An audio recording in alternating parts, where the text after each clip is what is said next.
So I made the setup where you can jump on a block, but then it starts like animating and then falls down. But then when the puppet dies, it resets itself. And even when it's not resetting the scene, which some people have tried, because that ignores the checkpoints. So if I just add a checkpoint, I can show that this method works over the checkpoints. Oh, if I just let it actually fall, it'll be more obvious. And then it falls, and then I jump off. It resets. It actually resets slightly before the puppet is respawned, but you can fix that somehow. Cool. So I'll just remake this logic. So I'm going to create a sculpt, and I'll make it over here like that. So this is just a little platform that you can stand on, and then I'll add a microchip because we want to do some logic to it, and group those. So now I'll open this chip and scope out. Now I want to add a animation using an action recorder. So and I'll record into the action recorder this just kind of moving around a bit like that, and I'll just make it springy and have lower amplification. So if I up the amplification, then that little movement will be bigger. If I lower the amplification, that movement will be smaller, have a smaller effect, and I'll lower the animation speed as well. That'll be fine. And I'll put it onto a timeline like that. And we don't need it to loop, so we'll change the playback mode to sustain, so it just plays as it goes along there. So we'll use a selector to turn this permanently on when the player goes onto it. So let's just do that. We'll use a impact sensor, which also senses things like touching and things. And we'll set it to use the label friend. So it only cares about stuff that's touching it that has the label friend. And then we'll say the puppet has the label friend. Like that. The sense impacts is an input, and you attach it to an object, and then it uses that object to sense the impacts. So now if we play test, then while I'm touching it, it's got that touching symbol lit up. So that detects it if we're standing on it, but we could be, say I move that there, that would still detect that we're touching it if we were just standing next to it like that. But we don't want it to fall down if we're just standing next to it. We want it to fall down if we're touching it and we are standing on something, if we're standing on this, basically. So the puppet interface, which comes with every puppet, or you can add a new one from Gadgets, Gameplay Gear, and Puppet Interface. This talks to the puppet that it's inside of. So it has a on-ground output. So I'm just going to go over here so that we don't have wires everywhere. I'm going to add a switch and turn off the switch, and then add a keyframe to turn the switch on. So now when we turn that keyframe on, then the switch will turn on elsewhere without any wires or anything. So we can put this anywhere we like.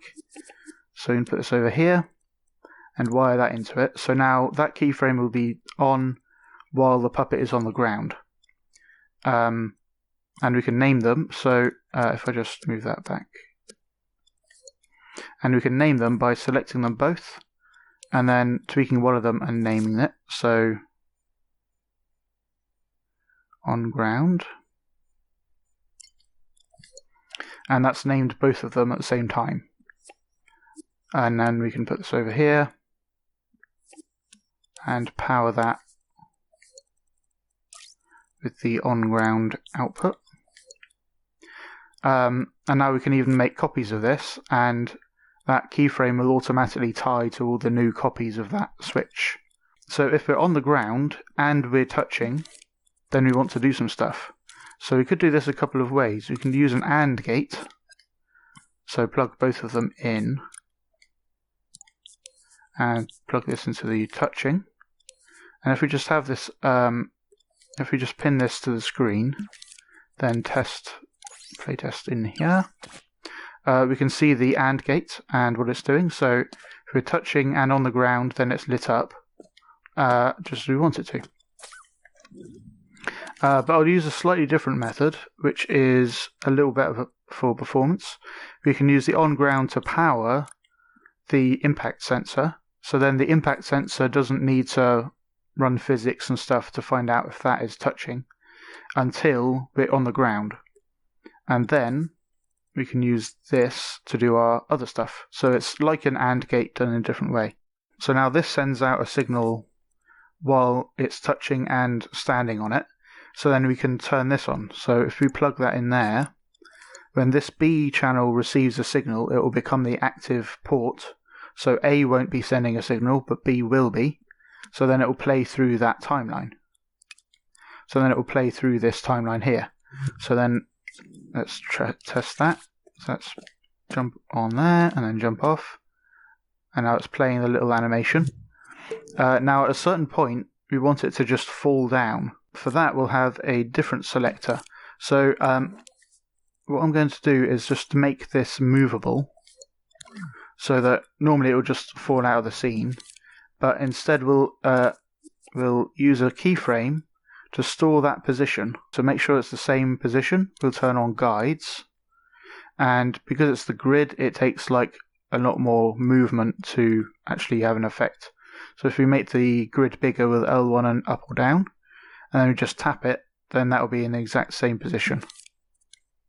And then we can stop recording. So while this is powered, it will stay in that position even though it's movable. So let's put that into the A mode. So if we play, now it just stays there. But then we can change it into B mode when this timeline finishes. So let's take from there the on-end trigger and wire that into B. So then when it ends, it will send a pulse through there. It will become the B mode. So then this won't be powered because A won't be sending a signal. So if we put that in the corner and play test. Right, so you jump on there and it plays through and then turns off that keyframe and it just drops. So now that part is working fine, but we want to be able to reset it. So we use a similar thing to the on-ground keyframed switch. So we'll just make another switch for when we want to reset it, and we'll keyframe it on, and we'll use that to set the first timeline to be off, and also the drop part of it to be off. So, and then when do we want that to happen? We want it to happen when we die, which has a is dead output from the controller sensor. So then that will trigger that. That will reset this logic. So let's try that out. So let it drop first. So now it's dropped, and then let's just fall off ourselves. So we respawn, and you can see it resets. The problem is if you let that fall, and then you respawn, and then you let it fall again, it will just suddenly disappear, but it's actually putting the object back to where it was before the keyframe was powered. So to change that, we just need to set this to keep changes, which means it applies the position that it's stored, and then it'll let stuff happen after it's powered off from that point, instead of restoring it back to whatever it was before. So now let's test that. So it's going to fall and jump off of there, and then let's see if it works again. So then it should just fall from that position. like that. So that works fine. You can copy a whole load of them. So if we just run across them, then the ones at the start will fall first, and so on. And then when we die, they'll all get reset. So you might want to hide that with like a transition or something. Or delay this. So let's say... So let's just put that there. And I'll have it run once, so that when it's triggered by this thing, the puppet will then be destroyed. But the timeline will continue playing all the way through. So you can put that reset part on the timeline. Let's just put it on 4 seconds and try it out. Let's jump on there. And then jump up ourselves. And then it has this delay until it resets stuff. So you could do that kind of delay with a timeline if you wish, and put a wipe gadget on, things like that. I'd like to thank Xcantaloupe, Hyper Dream Surfer, VGA Port Authority, and all of my other supporters for making this tutorial possible. Check out TAPgiles.com to find out how you can support me in helping Dreams creators. Thanks for your consideration, and I'll see you in the next one.